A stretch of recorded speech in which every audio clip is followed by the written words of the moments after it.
दोस्तों, तो इस वीडियो में बात करेंगे एक और upcoming IPO Sai parental IPO के बारे में। तो जानेंगे कि कंपनी क्या काम करती है, इसके फाइनेंशियल कैसे हैं, इसकी ग्रे मार्केट में कैसी डिमांड है, इस आईपीओ में अप्लाई करना चाहिए या फिर नहीं करना चाहिए। वैसे वीडियो किसी भी तरह का रिकमेंडेशन नहीं है। वीडियो सिर्फ और सिर्फ इन्फॉर्मेशन और एजुकेशन के पॉइंट ऑफ व्यू से बनाई जा रही है। तो कहीं भी कोई भी डिसीजन लेने से पहले अपनी खुद की एनालिसिस करें और अपने फाइनेंशियल एडवाइजर से कंसल्ट करना बिल्कुल ना भूलें। तो चलिए वीडियो को शुरू करते हैं। सबसे पहले आईपीओ के डिटेल्स की बात की जाए तो आईपीओ 24 मार्च से ओपन होने वाला है और ये 27 को क्लोज होगा। लिस्टिंग डेट इसकी 2 अप्रैल होने वाली है। फेस वैल्यू 5 रुपये पर शेयर है और बुकिंग प्राइस 392 रुपये रखा गया है। आईपीओ में 38 शेयर्स का लॉट होने वाला है। ये मिक्स आईपीओ है। फ्रेश इशू के साथ ही यहाँ पर ऑफर फॉर सेल भी होने वाला है। मेन बोर्ड आईपीओ है तो कंपनी बीएससी और एनएससी के ऊपर लिस्ट होने वाली है। अब आईपीओ के साइज को देखिए तो आईपीओ 409 करोड़ का है, यानी कि ये भी ज़्यादा बड़ा आईपीओ नहीं है, छोटा साइज का आईपीओ है। इसमें 285 करोड़ का फ्रेश इशू और 124 करोड़ का ऑफर फॉर सेल होने वाला है। आईपीओ के रिजर्वेशन पोर्शन के बारे में बात की जाए तो इसमें क्यूआईबीएस के लिए 50% का पोर्शन है, रिटेलर्स के लिए 35% और एचएनआईज के लिए 15% का पोर्शन रखा गया है। आईपीओ में लॉट साइज के बारे में बात की जाए तो आईपीओ में 38 शेयर्स का लॉट होने वाला है और एक लॉट के ऊपर मिनिमम इन्वेस्टमेंट अमाउंट इसमें 14,896 रुपये है। अब इस कंपनी के बिजनेस के बारे में बात की जाए तो कंपनी 2001 में इनकॉर्पोरेट हुई है, तो काफ़ी पुरानी कंपनी है, यानी कि कंपनी को काम करते हुए करीब 25 सालों का एक्सपीरियंस है। ये फार्मास्यूटिकल कंपनी है, तो कंपनी मेडिसिन के रिसर्च डेवलपमेंट और मैन्युफैक्चरिंग से रिलेटेड काम करती है।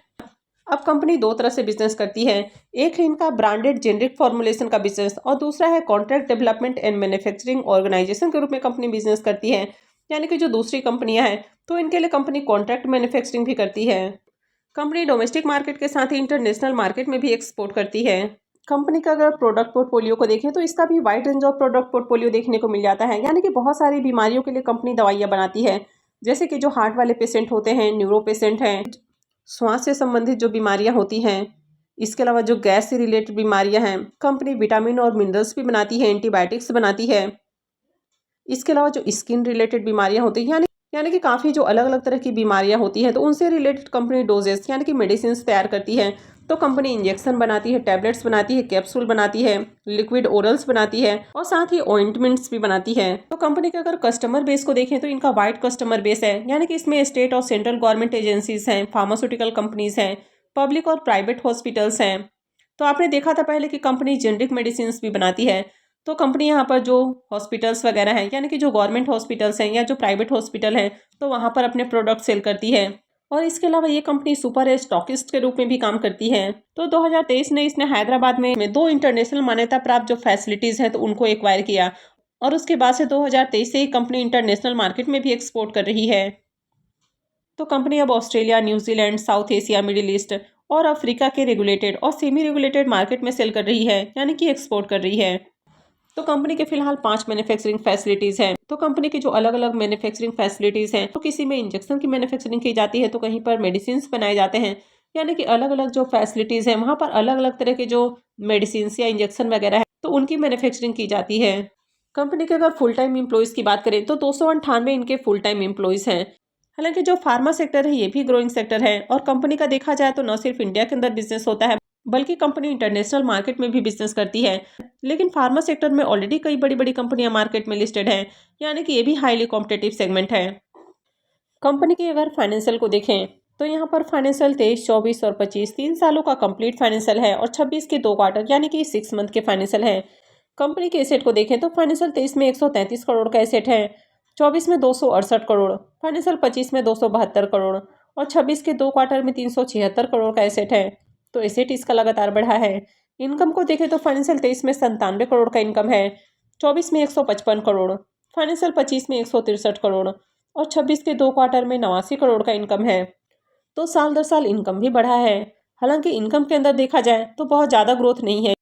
प्रॉफिट को देखें तो फाइनेंशियल 23 में 4 करोड़ का प्रॉफिट है, 24 में 8 करोड़, 25 में 14 करोड़ और 26 के 2 क्वार्टर में 7 करोड़ का प्रॉफिट है। अब यहाँ पर देखें तो कंपनी का प्रॉफिट भी इंक्रीज हुआ है, साल दर साल कंपनी के प्रॉफिट में भी ग्रोथ है। लेकिन कंपनी का जो पैट मार्जिन है ये काफ़ी लो है, यानी कि 155 करोड़ के इनकम के ऊपर मात्र 8 करोड़ का प्रॉफिट है, 163 करोड़ के इनकम के ऊपर 14 करोड़ का प्रॉफिट है, यानी कि कंपनी का पैट मार्जिन लो है। ईबिटा को देखें तो ईबिटा भी इसका साल दर साल बढ़ा है और कंपनी का जो नेटवर्थ है ये भी लगातार बढ़ते हुए देखने को मिला है। अगर कंपनी के रिजर्व को देखें तो साल दर साल रिजर्व भी बढ़ा है। अभी कंपनी के पास 188 करोड़ का रिजर्व है। और अगर कंपनी के ऊपर कर्ज को देखें तो 76 करोड़ का कर्ज है। वैसे ज़्यादा कर्ज नहीं है, लेकिन यहाँ पर कंपनी आईपीओ से जो फंड रेस करने वाली है तो उसमें से 14 करोड़ 30 लाख रुपए कर्ज के भुगतान के ऊपर खर्च करेगी, तो आगे कंपनी का कर्ज और कम हो जाएगा। तो ये इसमें प्लस पॉइंट है। लेकिन अगर ओवरऑल फाइनेंशियल को देखें तो बहुत अच्छा फाइनेंशियल नहीं है, ओके ओके फाइनेंशियल है। आईपीओ के ऑब्जेक्टिव की बात करें कि कंपनी आईपीओ से जो फंड रेज करने वाली है उसको कहाँ यूज़ करेगी। कंपनी 110 करोड़ रुपए मैन्युफैक्चरिंग फैसिलिटीज़ को अपग्रेड करने और उसको एक्सपेंड करने के लिए खर्च करने वाली है। 18 करोड़ रुपए कंपनी न्यू R&D सेंटर के ऊपर खर्च करेगी। 14 करोड़ 30 लाख रुपए कंपनी कर्ज के भुगतान के लिए खर्च करने वाली है। 33 करोड़ रुपए कंपनी वर्किंग कैपिटल रिक्वायरमेंट के लिए खर्च करेगी। 35 करोड़ रुपए कंपनी अपने सब्सिडरी के अंदर इन्वेस्टमेंट करने वाली है और बाकी का पैसा जनरल कॉर्पोरेट पर्पस के लिए यूज किया जाएगा। कंपनी के अगर KPI को देखें तो रिटर्न ऑन इक्विटी को देखें तो फाइनेंशियल 25 तक इसका रिटर्न ऑन इक्विटी अच्छा है, लेकिन 26 के 2 क्वार्टर में देखें तो ये डाउन है। रिटर्न ऑन कैपिटल एम्प्लॉयड भी फाइनेंशियल 25 तक अच्छा है और अभी ये भी थोड़ा डाउन है। रिटर्न ऑन नेटवर्थ को भी देखें तो ये भी अभी फिलहाल डाउन है। हालांकि फाइनेंशियल 25 तक देखें तो ये भी अच्छा है।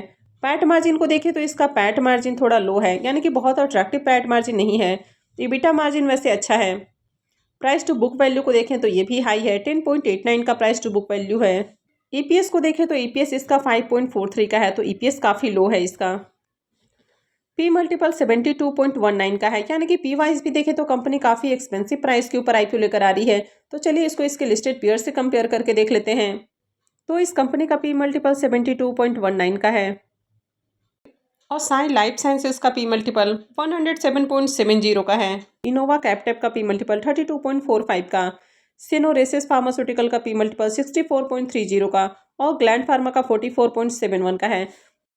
तो इसमें साई लाइफ साइंसेज को छोड़ दिया जाए तो बाकी के जितने भी इसके लिस्टेड पीयर कंपनियां हैं उनसे कंपेयर करें तो कंपनी एक्सपेंसिव प्राइस के ऊपर आईपीओ लेकर आ रही है। और अगर इनके ईपीएस को भी देखें तो जितनी भी इसके लिस्टेड पीयर कंपनियां हैं अगर उनके ईपीएस से इसको कंपेयर करें तो ईपीएस भी इसका कम है, यानी कि यहाँ पर कंपनी हाईली एक्सपेंसिव प्राइस के ऊपर आईपीओ लेकर आ रही है। तो ये इसमें एक बड़ा नेगेटिव है।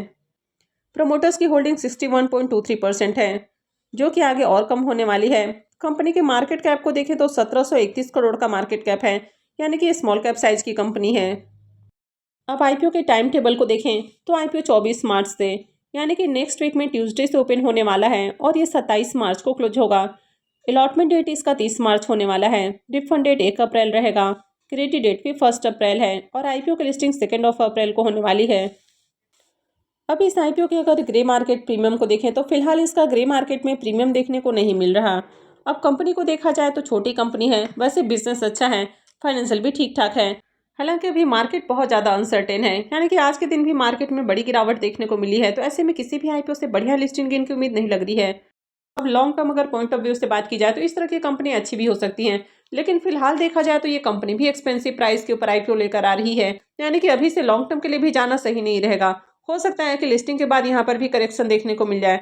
हालांकि यहाँ पर किसी भी तरह की गारंटी नहीं दी जा रही है, ये सिर्फ और सिर्फ इन्फॉर्मेशन के बेसिस पे बताई जा रही है। अब आगे आपको अप्लाई करना है नहीं करना है ये पूरी तरह से आपका अपना डिसीजन होना चाहिए। आई होप आपको वीडियो अच्छी लगी होगी। तो अगर आपने वीडियो को लाइक नहीं किया है तो वीडियो को लाइक कर दें, चैनल को भी सब्सक्राइब करके रखें और वीडियो को अंत तक देखने के लिए आप सबको बहुत बहुत धन्यवाद।